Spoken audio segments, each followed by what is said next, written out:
diamante e consolida o resto que estava para morrer, porque não tenho achado íntegras as tuas obras na presença do meu Deus.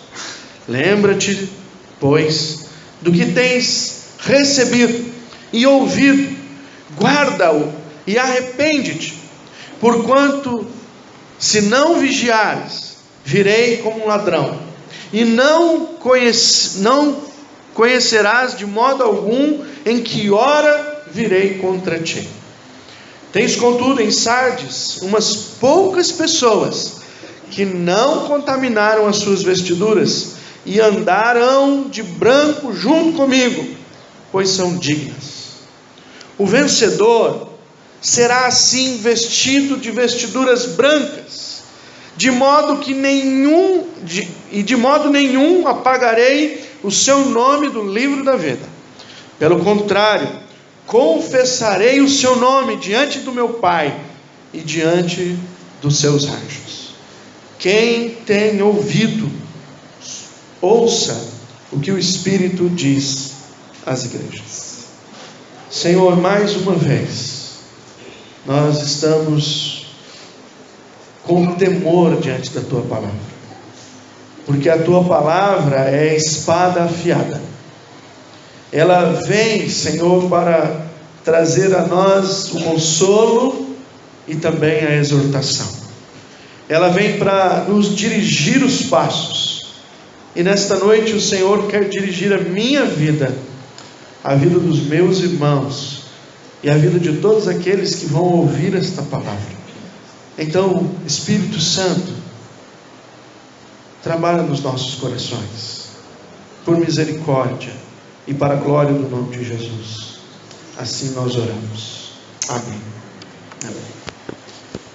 O nosso tema você já sabe, nós estamos olhando as cartas em Apocalipse com a seguinte pergunta: o que nos parecemos com essas igrejas? E hoje, avaliando a nossa igreja, nós vamos nos perguntar: no que nos parecemos com a igreja de Sardes? Para você se situar, a cidade de Sardes era conhecida como uma cidade intransponível. Era uma cidade que ficava num alto monte, e até os anos 500 antes de Cristo, ela era uma cidade gloriosa, rica, poderosa. Para você ter uma ideia, os gregos tinham um dizer, uma frase, quando eles queriam dizer uma coisa impossível de se fazer, eles diziam: capturar a Acrópole de Sardes, ou seja, o local público de Sardes. Se vocês conseguissem chegar lá, capturar essa cidade, a ideia é que era impossível tamanha fortaleza desta cidade. Era também uma cidade muito rica, ela tinha muitos comércios e tinha muito ouro e pedras preciosas no rio que ali passava. Por isso era uma cidade importante e vaidosa. No entanto, esse orgulho e essa vaidade derrubaram Sardes por 3 vezes. Por 3 vezes a cidade intransponível foi conquistada por outros líderes. Ela fora conquistada em 546 a.C., ela fora conquistada em 334 a.C. e depois fora conquistada em 214 a.C. Todas estas conquistas, quando entraram em Sardes, o pecado de Sardes foi que eles pararam de vigiar. Por exemplo, em 546 a.C., um soldado desceu da vigilância de Sardes, abriu as portas e desceu a uma cidade baixa. Quando ele voltou, o exército que estava só de butuca acompanhou ele e entrou junto pela porta e tomou a cidade. Falta daquele que vigia. Foi isso que aconteceu com a cidade de Sardes. Outro problema que essa cidade enfrentou foi um terremoto. Ela foi destruída por um terremoto e reconstruída no ano 17 depois de Cristo. Ou seja, enquanto Cristo estava pregando, estava vivendo nas redondezas de Jerusalém, um adolescente, a cidade de Sardes estava sofrendo um terremoto e precisando ser reconstruída. Ela foi reconstruída pelo imperador romano Tibério, no ano 17 depois de Cristo. Mais uma vez, quando a gente olha para esta carta, a gente percebe que Deus está falando com a igreja, e esta igreja tem muitas vezes o mesmo problema e os mesmos pecados que a cidade onde ela está. Aqui nós vamos ver que o pecado e o problema desta igreja de Sardes está dentro do contexto da própria cidade, ou seja, a cidade e a cultura dessa cidade influenciaram a igreja. Um grande perigo em todas as cartas: a cultura e a cidade influenciando a igreja. Não foi para isso que Jesus chamou a igreja. Jesus chamou a igreja para influenciar, não para ser influenciada. Aqui está o pecado aberto novamente pela igreja de Sardes. Nessa noite, então, eu queria que você visse comigo alguns pontos para avaliar: será que nós nos parecemos com esta igreja? Primeira coisa que eu quero que você preste atenção comigo está no versículo 1, na primeira parte. Cristo, Ele se revela como aquele que tem os 7 Espíritos de Deus e aquele que tem as 7 estrelas. Olha lá o primeiro versículo novamente. Ao anjo da igreja em Sardes escreve: estas coisas diz aquele que tem os 7 Espíritos de Deus e as 7 estrelas. Por que será que Jesus está se apresentando a esta igreja como aquele que possui os 7 Espíritos, como aquele que possui as 7 estrelas? Lembra que eu falei para você que cada parte, quando Jesus se revela à igreja, Ele está lembrando a revelação de João no capítulo 1. Quando Jesus é mostrado no capítulo 1 de João, agora está aqui novamente sendo mostrada uma parte daquela revelação identificada com a igreja. Por que Cristo menciona os 7 Espíritos de Deus e as 7 estrelas? Faz-se necessário, irmãos, lembrar a vocês que nós estamos lendo um livro em que a sua linguagem principal é a linguagem apocalíptica. A sua linguagem principal é a linguagem metafórica. O livro de Apocalipse tem muitas metáforas, muitas imagens. E nós precisamos interpretar o livro de acordo com a escrita. Você não pode interpretar um romance se você não entender a linguagem do romance. Você não pode interpretar uma poesia sem entender a linguagem da poesia. Você também não pode interpretar Apocalipse se você não entender que são metáforas. Pastor, até hoje eu sei que existe Deus Pai, Deus Filho, Deus Espírito Santo. Agora eu estou de olho aqui que existe Deus Pai, Deus Filho e 7 Espíritos Santos. Será que é isso? Qual é a ideia de Deus revelar que 7 Espíritos? Simples. Se você olhar o livro de Apocalipse, a mensagem de Deus é dividida sempre em 7. Já percebeu isso? As 7 trombetas, as 7 taças, as 7 igrejas. E logo agora, para falar da plenitude de Deus, para falar da operação do Espírito, Deus usa a expressão 7 Espíritos de Deus. Não é que existem 7 Espíritos, mas na linguagem metafórica Jesus está ensinando que esse Espírito Santo pleno, que habita na igreja, que visita a igreja, que age poderosamente na igreja, está sob a sua tutela, sobre a sua ação. Lembra quando Jesus subiu ao céu, o que ele disse? Eu vou e vou deixar vocês órfãos. Foi isso? Eu vou e agora vocês estão perdidos. Ema, cada um com o seu problema. Foi isso que ele falou? O que Jesus disse? Eu vou, mas eu envio o Consolador, o advogado, aquele que é igual a mim, aquele que vai fazer a mesma coisa que eu, aquele que tem a plenitude, o Deus Espírito, o Ruá, o Deus que sopra, o Espírito que está presente no nosso meio. Então a expressão, quando Deus vai falar aqui, Ele usa várias vezes. Volta um pouquinho, Apocalipse 1, versículo 4. Olha lá. João, as 7 igrejas que se encontram na Ásia, graça e paz a vós outros, da parte daquele que é, que era e há de vir, e da parte dos 7 espíritos que se acham diante do seu trono. Achou aí de novo os 7 espíritos? Vamos mais um? 4, Apocalipse 4, verso 5. Olha lá, mais uma vez. Do trono saem relâmpagos, vozes e trovões, e diante do trono ardem 7 tochas de fogo, que são os 7 Espíritos de Deus. Mais um, Apocalipse 5, 6.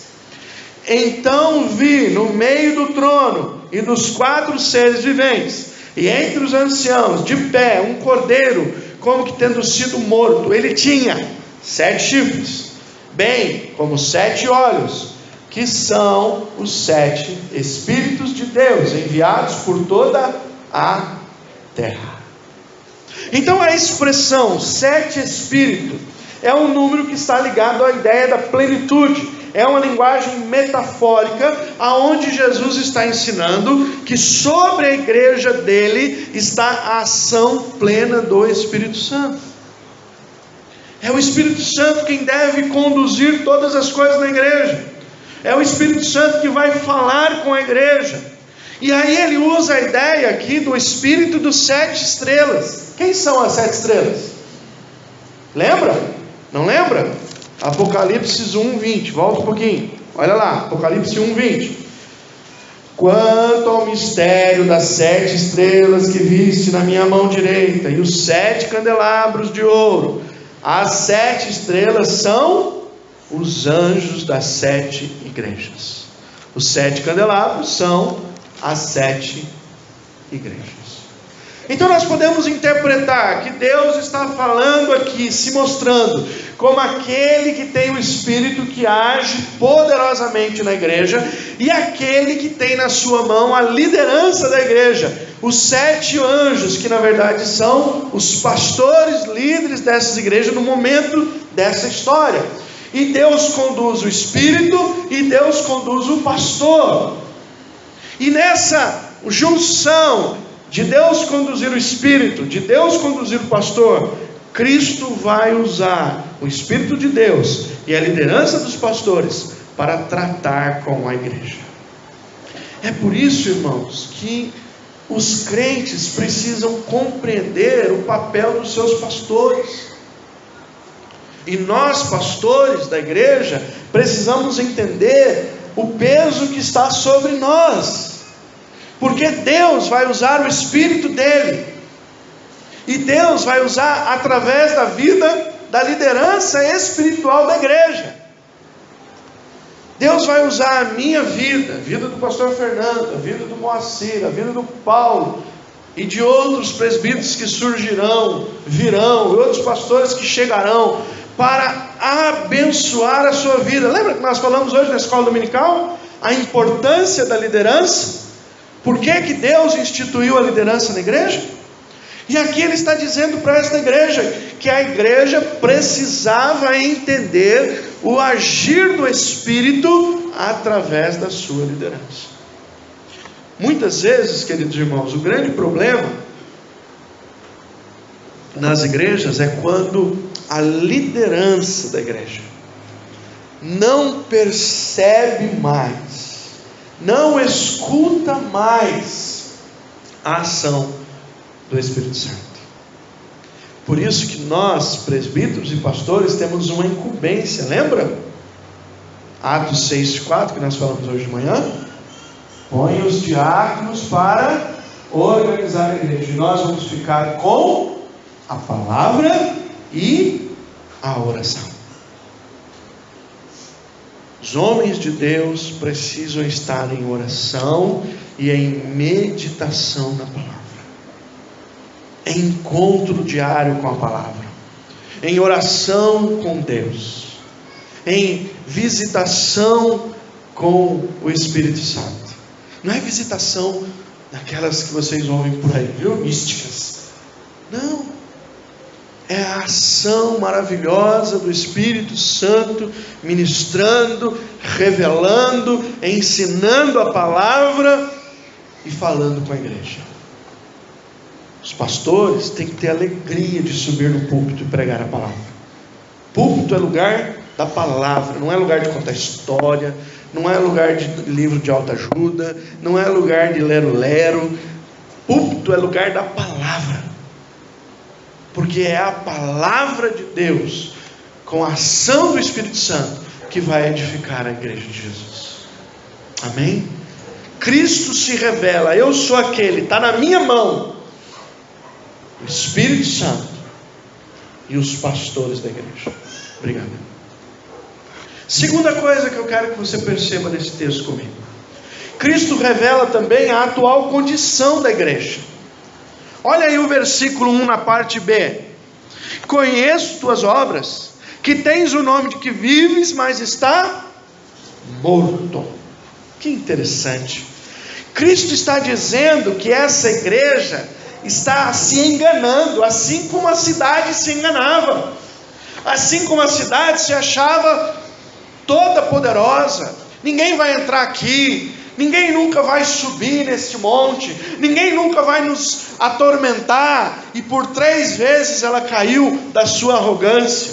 E na última vez, Deus não usou nem o exército, Deus usou um terremoto para destruir a cidade. Esta igreja, infelizmente, estava se tornando como a cidade, uma igreja arrogante, uma igreja que vestia máscara, uma igreja que por fora parecia viva, mas no seu interior estava morta. Uma igreja parecida com os fariseus. Lembra que Jesus disse para os fariseus? Vocês por dentro vocês por fora são um sepulcro caiado, limpo, bonitinho, mas por dentro, fede. Então a mesma coisa Deus está dizendo para esta igreja: eu sei que vocês vivem de aparência. Estava lendo uma matéria essa semana, não sei se foi ontem ou hoje. De vez em quando aparecem umas matérias bestas nas timelines da vida da gente, né? Os Facebook da vida. Aí apareceu: empresa aluga jatinho para as pessoas tirarem foto e publicarem nas redes sociais. Nem voa no jatinho, só vai lá no aeroporto, põe uma roupa bonita, uma champanhe do lado, tira foto e publica. E lá na rede social tá lá jatinho, tá, mas o jatinho está no chão, não tem grana para pôr ele no ar, e ele vai ficar lá. E ainda pagou a grana para parecer de bobo. Aparência. Hoje, irmãos, nós estamos vivendo dias assim, onde as pessoas aparentam uma coisa e são outras. Não é verdade? As redes sociais fazem isso com a gente. As redes sociais, você vai lá na vida da pessoa na rede social, é um mar de rosa. Você fala, não é possível que essa pessoa tem problema na vida dela. Ah, como eu queria ser como ela.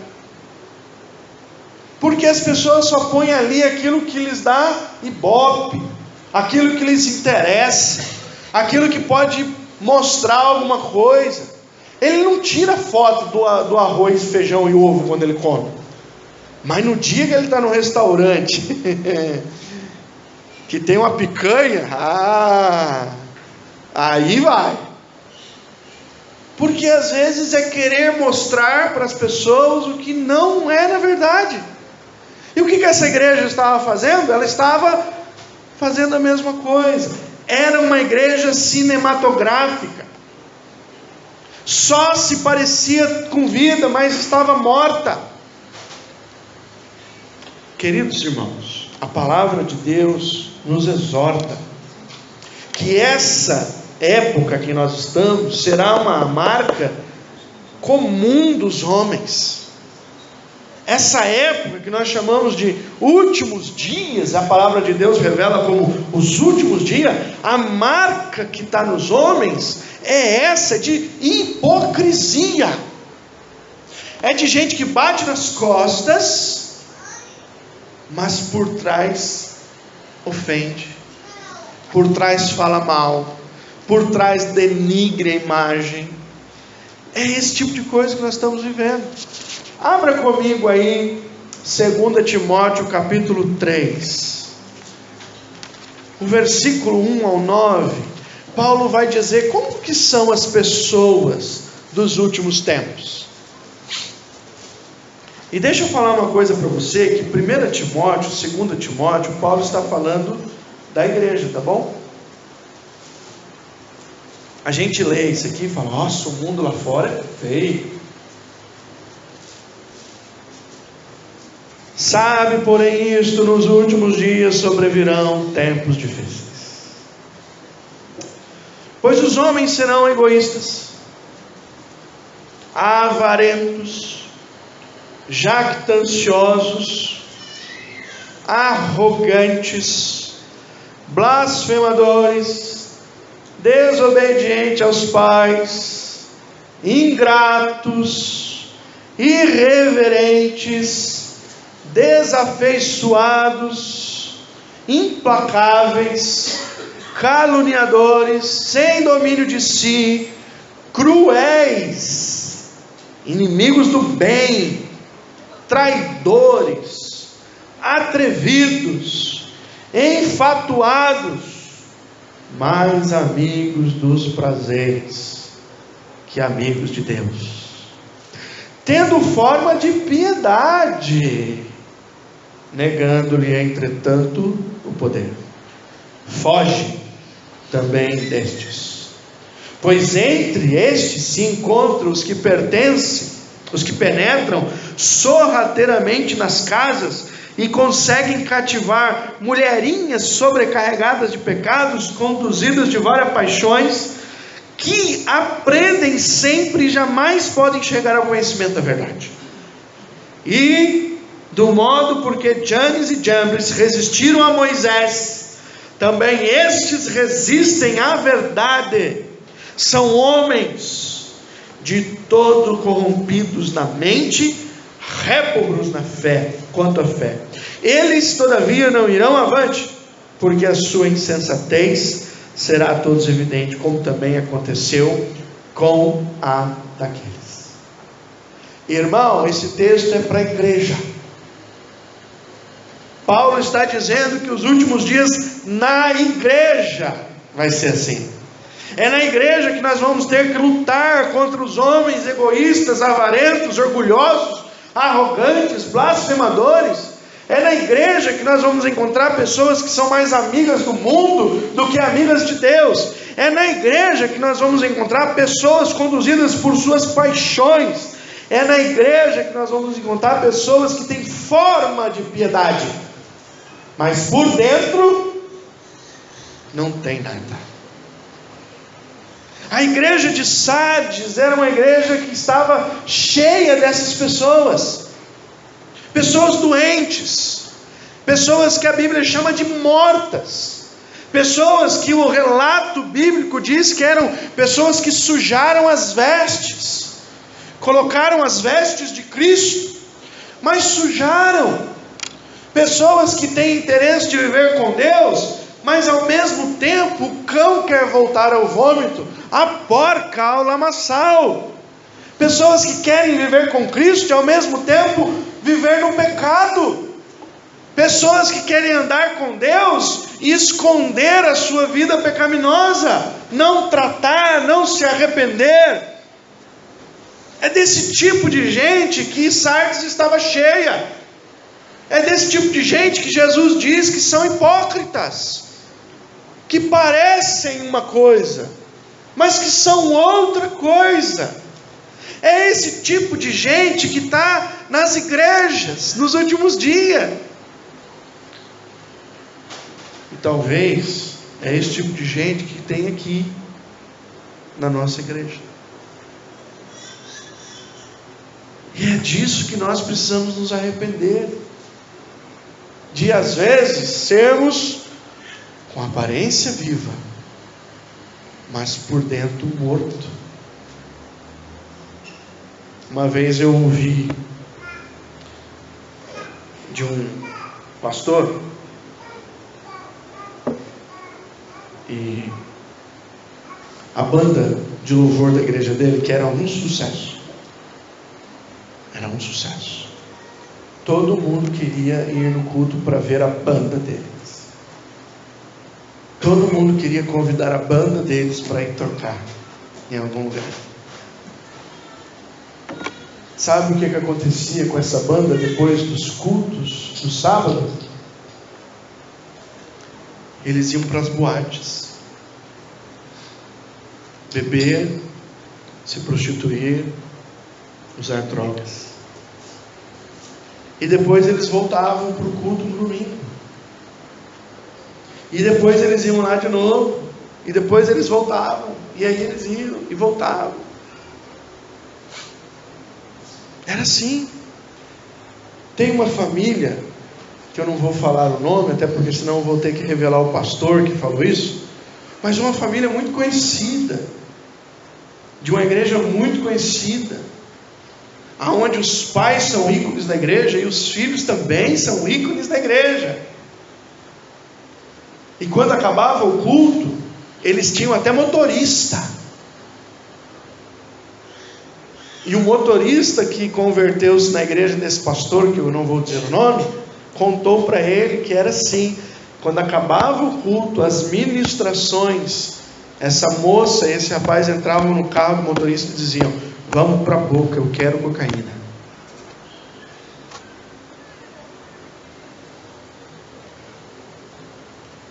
Este texto de Timóteo não é para as pessoas lá fora, porque lá fora em todo tempo só tem isso. O problema é quando isso entra na igreja. O problema é quando nós entramos para a igreja e nos deixamos de nos converter a Cristo. E nós queremos participar da igreja e continuar sendo tudo aquilo que Paulo descreve em 1 e 2 Timóteo. Enquanto a gente quer ter a aparência, mas lá dentro é totalmente errado, totalmente destruído. Um amigo meu se converteu. Aí, quer dizer, dizia ele, né, que se converteu. Infelizmente ele até morreu já. Mas ele dizia que tinha se convertido na igreja cristã do Brasil. E aí o que ele fazia? Na hora de ir no culto, ele passava umas 3 ruas anterior, entrava no bar, tomava as suas cachaças, saía do bar e ia para a igreja. E ele achava que tá ótimo. Tá ótimo.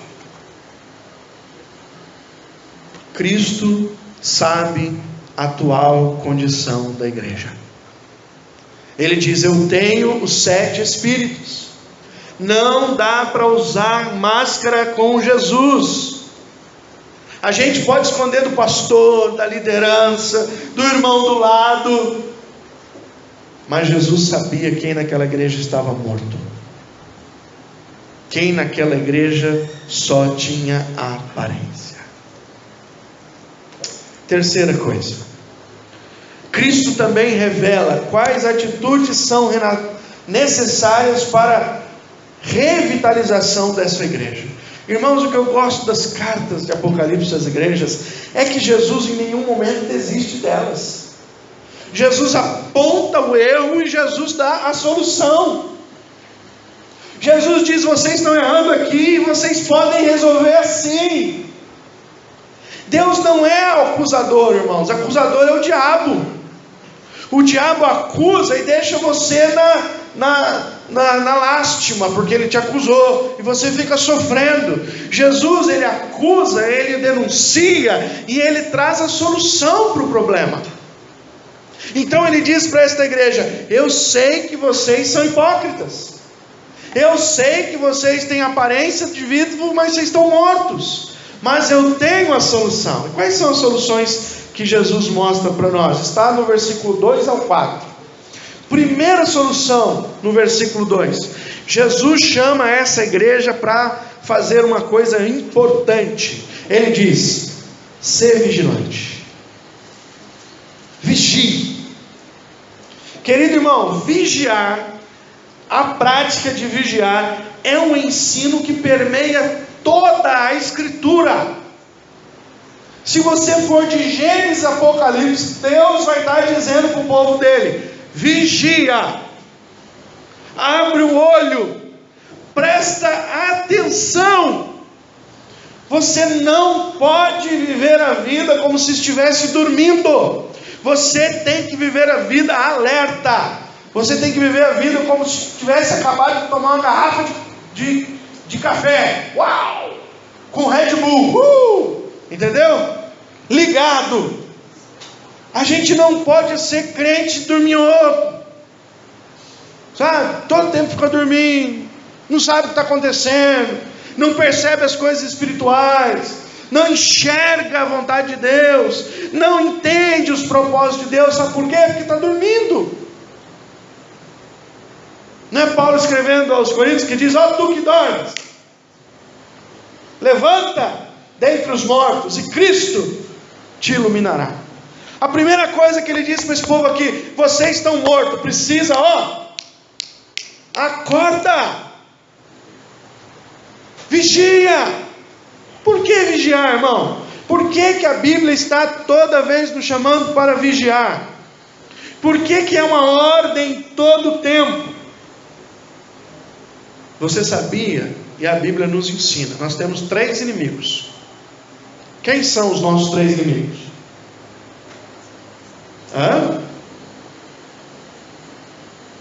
O mundo, a carne, você mesmo, e quem? O terceiro? O diabo. Você tem 3 inimigos. Nunca vão descansar de ir contra a sua vida. Primeiro, o mundo. Por que o mundo? Porque este mundo jaz em Jesus Cristo. Jesus é o rei. Vamos tomar posse do mundo para Jesus. Dá ou não dá? Não dá. O príncipe está instaurado. Jesus não quer o mundo. Jesus salvou a igreja.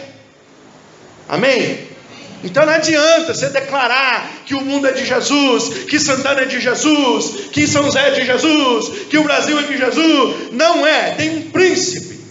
Ele está instaurado. Pode jejuar, orar, quebrar, desamarrar, amarrar, fazer o que você quiser. Joga água na rua, sai com o helicóptero ungindo, que nem os pastores fazem por aí. Estão quebrando a maldição. A maldição está decretada, o rei está posto. E Jesus vai pisar na cabeça dele só no último dia. Enquanto isso, você vive na igreja que Jesus salvou, para ir na contramão do mundo, para não se assemelhar com o mundo, para rir do mundo, porque Deus ri do mundo, e Ele nos chamou para rir do mundo, porque Ele nos salvou para ser a coroa dEle, para ser a esposa dEle. Não há nada mais importante na face da terra do que a igreja de Jesus Cristo. Você sabia disso? Não há. E você que é a igreja de Jesus tem 3 inimigos.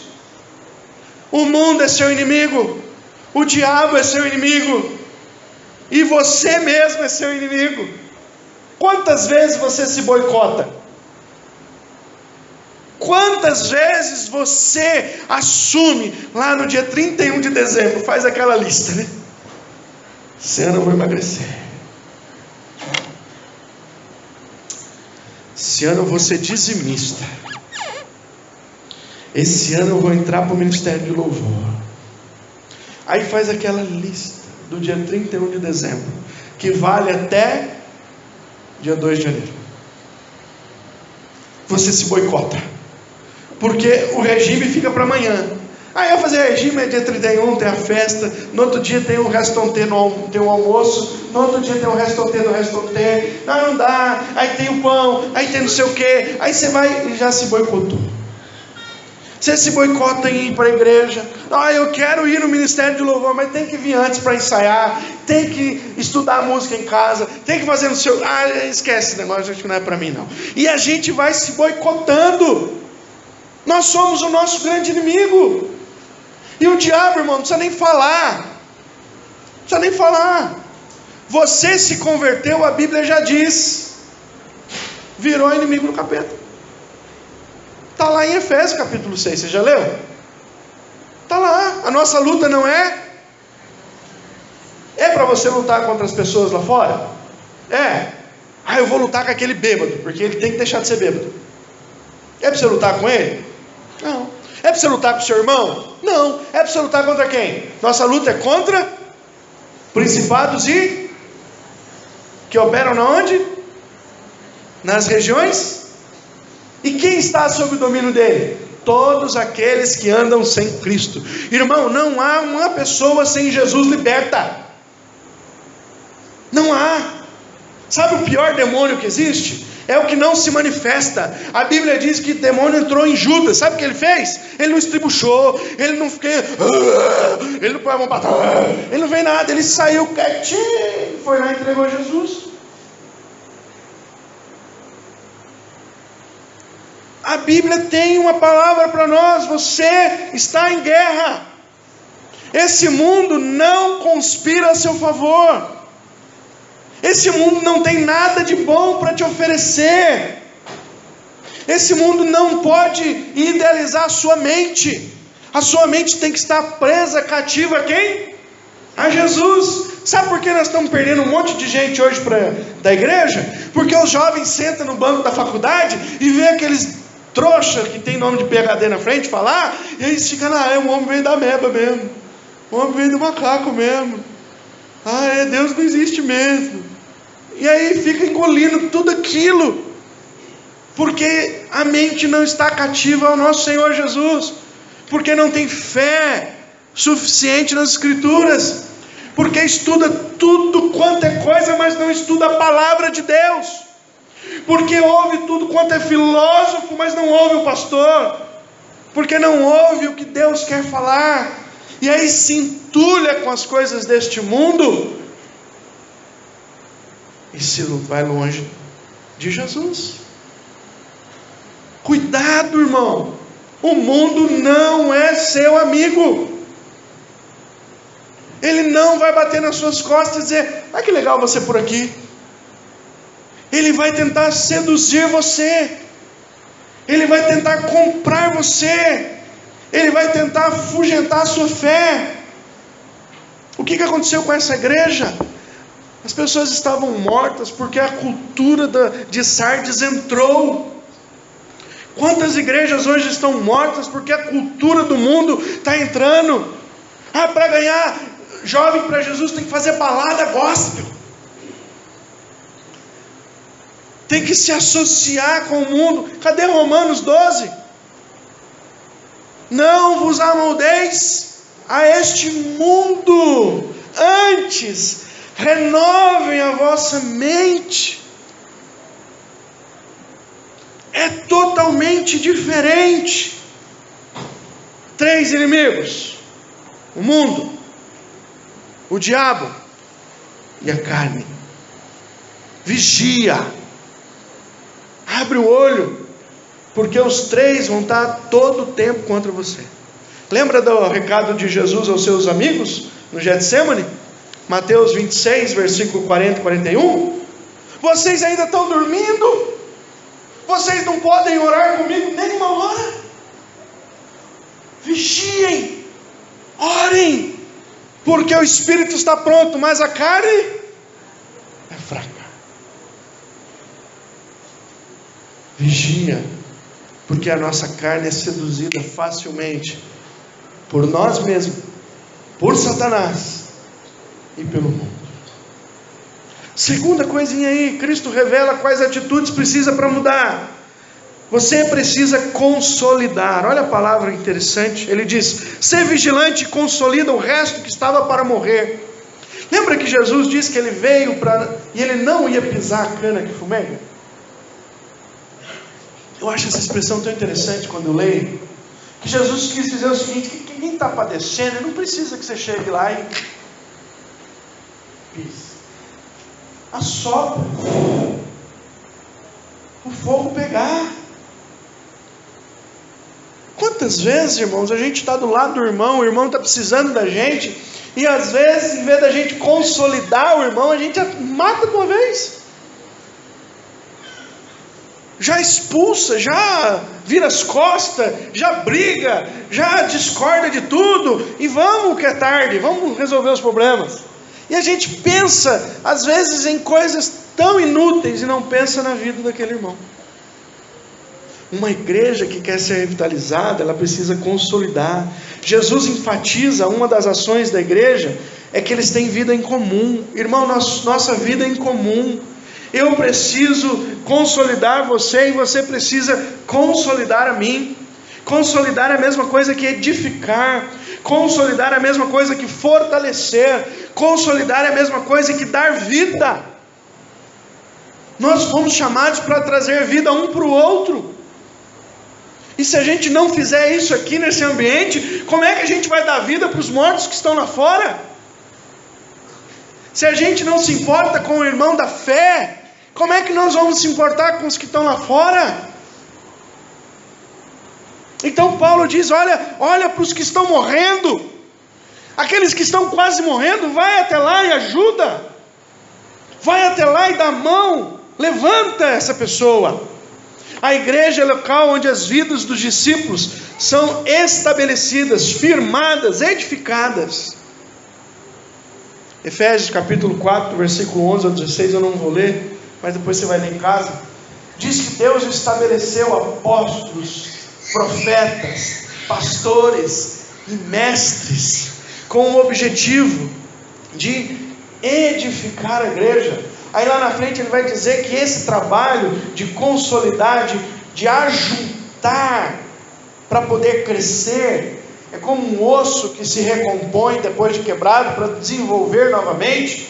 Esse trabalho é que Deus está fazendo na igreja através de todos nós. E é a minha vida na sua, a sua na minha, no outro irmão, que nós vamos conseguir consolidar a nossa igreja. Essa igreja aqui não estava interessada em fazer isso. Então olha para o teu irmão, ora por ele, procura ter comunhão com ele, se acerta com ele. Tem problema? Se acerta, ora, busca. Diz: irmão, eu estou com dificuldade de te amar mais, devia te amar mais, estou com dificuldade. Vem em casa tomar um café, não está envenenado, pode vir. Vamos orar junto, vamos acertar, porque isso é ser igreja. Uma igreja que não se consolida, ela vai ruir, as estruturas não estão prontas. É como um homem que constrói sobre a areia. Terceira coisa que João revela, que o Senhor Jesus revela, ele diz: guarda o que você recebeu. Olha que interessante. Guarda o que você recebeu. Uma das coisas mais horríveis que nós cometemos é desprezar o que a igreja, o corpo tem providenciado. Tem gente que não está nem aí. Está nem aí. Ah, tem escola dominical. Ah, não. Nossa, acordar cedo. Sair de casa. Durmo tarde, sábado, pastor. Ontem eu fui dormir 3 horas da manhã. Um calor. Minha esposa falou para mim assim: eu vou dormir na sala. Não briguei com ela não, irmão. É por causa do calor. Eu falei: vai lá, velho. Liga o ventilador lá. Calor. Acho que eu não devia vir, né? Escola dominical. Senão é um cochilinho, mas...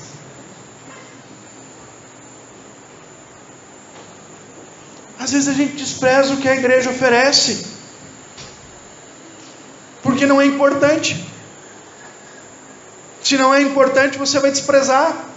Se para você não é importante orar no culto da quarta-feira, você não vai fazer a mínima questão de vir. Se para você não é importante crescer na escola dominical, você não vai nem querer estar aqui. Nós desprezamos. Nós vamos começar o mês que vem, o culto que vem, se Deus quiser, nós vamos apresentar os líderes, os ministérios da igreja, como vai funcionar a nossa igreja. Estou fazendo propaganda já para você não perder culto no domingo que vem. E nós queremos orar pelos líderes. E um ministério que nós queremos trazer efetivamente aqui é encontro de casais. Nós queremos que os casais sejam trabalhados. Agora, pode ter gente querendo trabalhar. Se você achar que ninguém tem nada a ver com o seu casamento, meu casamento cuido eu. Não vai adiantar a gente fazer nada, porque você já colocou no seu coração que você quer desprezar. E nós somos bons para fazer isso. Nós desprezamos o que a igreja de Jesus está nos oferecendo. E essa igreja desprezava. E Jesus diz: não despreza, guarda. Guarda o que você recebeu. Guarda a palavra. Guarda os ensinamentos. Eu acho muito interessante alguns irmãos que vêm para a igreja e trazem um caderninho e começam a anotar. Porque às vezes a gente não lembra nem o que comeu no almoço. Mas é quando a gente anota, a gente parece que, olha, eu guardei. Não despreze a palavra pregada. Não despreze. É a hora do Senhor Jesus falar com você. Tem várias vezes Jesus falando na sua palavra que nós devemos guardar. Olha Jó, capítulo 23, rapidamente.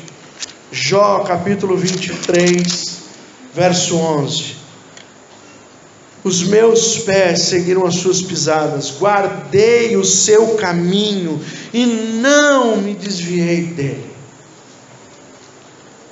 Você tem guardado o caminho do Senhor para não se desviar dele?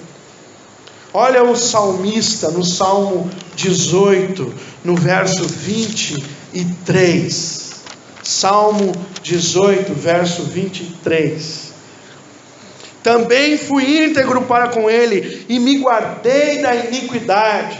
Você passa longe da iniquidade? Quando a iniquidade vai... vem aqui. Você passa longe? Ou você é aquele que se assenta nas rodas dos escarnecedores? Quem é o seu grupo na empresa que você trabalha? Você está na roda das piadinhas sujas e... Como é que você lidar com isso? E o Salmo 119, verso 11? Quem sabe de cor? Hã? Fala alto, irmã. Você sabe? Escondi, guardei a tua palavra no meu coração, para não pecar contra ti. Você guarda a palavra no coração, ela te lembra que você não deve pecar? Guarda o que recebeste, Jesus diz à igreja de Sardes. Guarda, eu estou cuidando de você, o Espírito está falando, a palavra está falando. Guarda, não esnoba. Não acha que não é para você. Tem duas maneiras da gente vir na igreja. Você sabe? Duas ferramentas de vir na igreja. Tem crente que entra na igreja com enxada e tem crente que entra na igreja com pá. Você sabe essa? O crente que entra com enxada na igreja é o seguinte: o pastor vai falando e ele pega a enxada e diz: é para mim. É para mim. O crente que entra com pá diz: essa é para aquele irmãozinho. Essa aqui é para aquele outro. O que Jesus fala mesmo?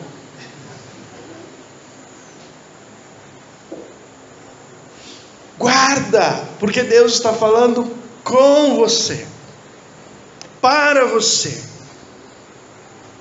Mais uma ordem para você reanimar, para você ser uma igreja estruturada, para você ser uma igreja avivada, revigorada. arrepende-se. Jesus chama ao arrependimento. Todo pecado precisa de arrependimento. Todo pecado não pode ser guardado. Pecado não é filhinho. Pecado não é animal de estimação. Pecado não é algo para a gente falar: esse é meu desde que eu tinha 11 anos.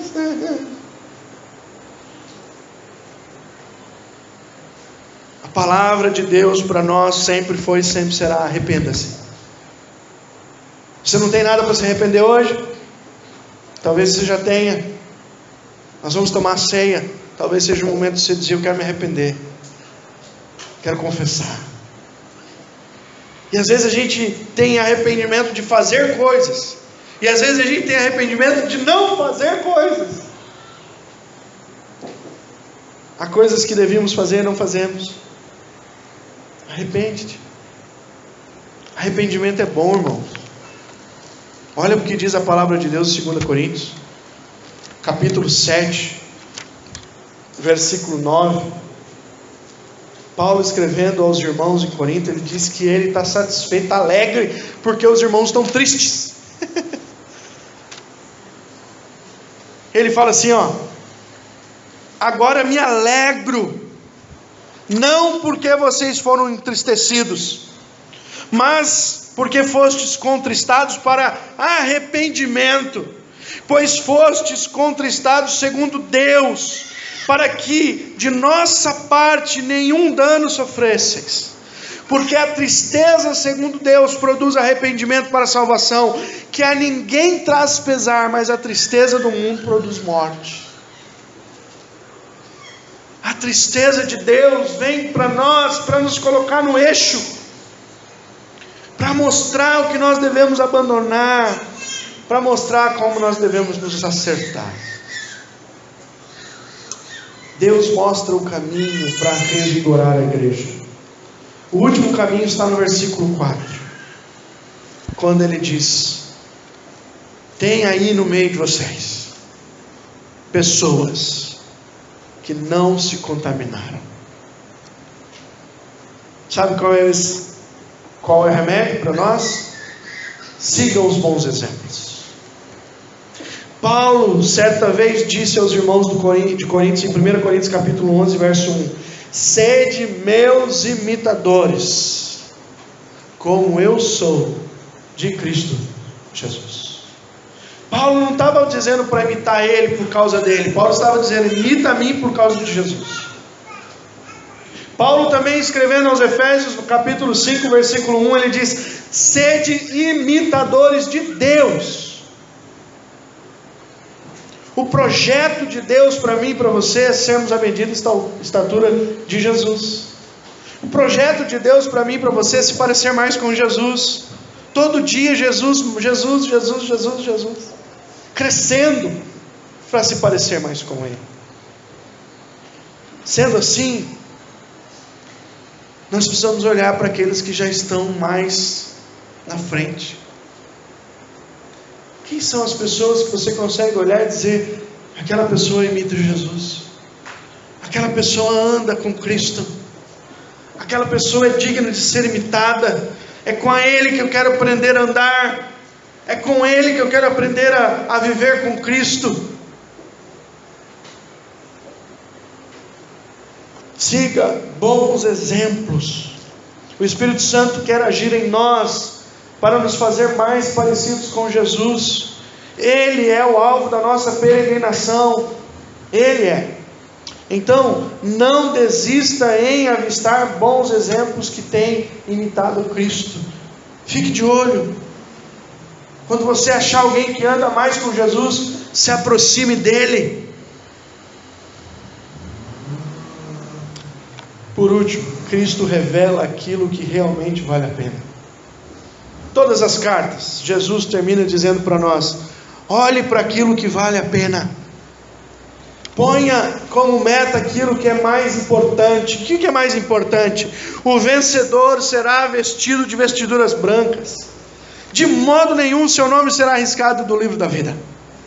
Eu vou confessar Ele diante do meu Pai. 3 coisas tão interessantes. E todas elas estão numa figura de linguagem do casamento. Jesus contou aos discípulos uma vez uma parábola, que um homem foi dar um casamento, e ele disse: saiam às ruas, convide todas as pessoas para o meu casamento. E as pessoas saíram lá e disseram: você quer ir no casamento? Vai ter um casamento. Não posso. Comprei um trator, o bicho está arranhando, tem que passar na terra, não dá. Você quer ir? Não posso, vou visitar a sogra hoje, tem que ir lá, está marcado, não vou no casamento. Você quer? Todo mundo disse que não ia. Jesus disse que o homem então olhou para os seus servidores que saiam pelos becos, pelos lugares mais pobres, pelos lugares onde você não queira nem passar lá. Pegue todo mundo e ponha na minha festa, porque não pode ter a minha festa vazia. Então eles saíram pelos becos, pegaram os aleijados, os leprosos, os doentes, e eles encheram a casa. Quando o dono da festa chegou, ele falou: olha, está todo mundo limpinho, vestido com a roupa, está a festa. Aquele ali não está com a roupa da festa, tira ele não pode ficar. Jesus está dizendo para nós o seguinte: Ele comprou para nós. Você vai participar da festa. Jesus já pagou o preço. Ele te convidou. A roupa está pronta. A data está marcada. E a festa foi revelada em Apocalipse 19. Olha lá que legal. Do versículo 5 até o versículo 9. Saiu uma voz do trono exclamando: dai louvores ao nosso Deus, todos os seus servos, os que o temais, os pequenos e os grandes. Então ouvi uma voz que numerosa multidão, como de muitas águas, e como forte trovões, dizendo: aleluia, pois reina o nosso Deus, o Todo-Poderoso. Alegremos-nos e exultamos, demos glória, porque são chegadas as bodas do Cordeiro, cuja esposa a si mesmo já se ataviou, pois lhe foi dado vestir-se de linho finíssimo, resplandecente e puro, porque o linho finíssimo são os atos de justiça dos santos. Então falou ao anjo: escreve: bem-aventurados aqueles que são chamados à ceia das bodas do Cordeiro. E acrescentou: são estas as verdadeiras palavras de Deus. Pergunta: você já está convidado? Você já entregou a sua vida a Jesus? Você já renegou viver a vida deste mundo? Você já entrou para o rol daqueles que vão participar das bodas do Cordeiro? Porque se você não fez, não deixe passar a oportunidade desta noite. Jesus está voltando para nos levar a viver com Ele. Você vai estar naquele dia na festa, vestido de vestiduras brancas? Quero concluir esta noite dizendo o seguinte: o Espírito Santo de Deus está agindo por meio da palavra de Deus para nos livrar de ser uma igreja hipócrita, para fazer de nós uma igreja que não está viva só de aparência, mas que está viva de verdade. Quais ações que o nosso Deus nos falou nessa noite, que você precisa, por meio do Espírito Santo, assumir na sua vida? Será que você não está morto só na aparência? Quais as ações que você quer colocar em prática nesta noite? Talvez vigiar mais. Talvez você não tenha vigiado, está dando brecha para os inimigos, a carne, o mundo. o diabo. Talvez você tenha que consolidar mais. Você não tem tido comunhão uns com os outros. Talvez você não está guardando aquilo que Deus está te dando. Você não recebe o que vem de Deus. Talvez você precise se arrepender nessa noite. Será que você precisa de bons exemplos? Talvez você esteja seguindo exemplos ruins. Uma coisa eu tenho certeza: os 7 Espíritos de Deus estão sobre a terra, e o Senhor falou com você nessa noite. Curva a sua cabeça, ore por sua vida.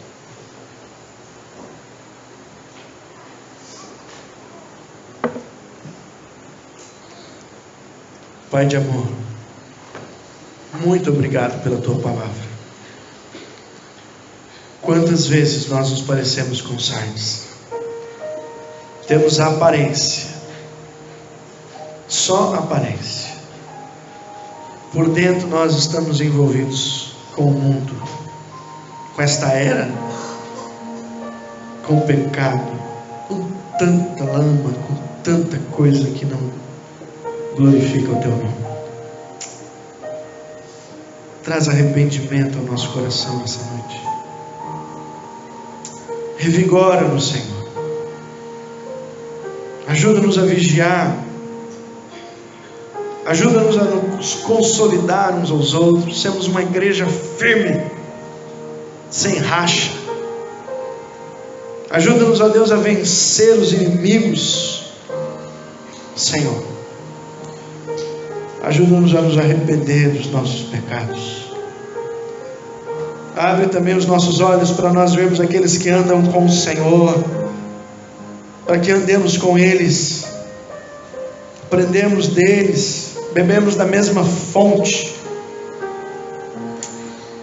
Muda o meu coração, o coração dos meus irmãos, o coração daqueles que irão ouvir esta palavra. Oro em nome de Jesus. Amém e amém. Que Deus te abençoe essa noite, em nome de Jesus.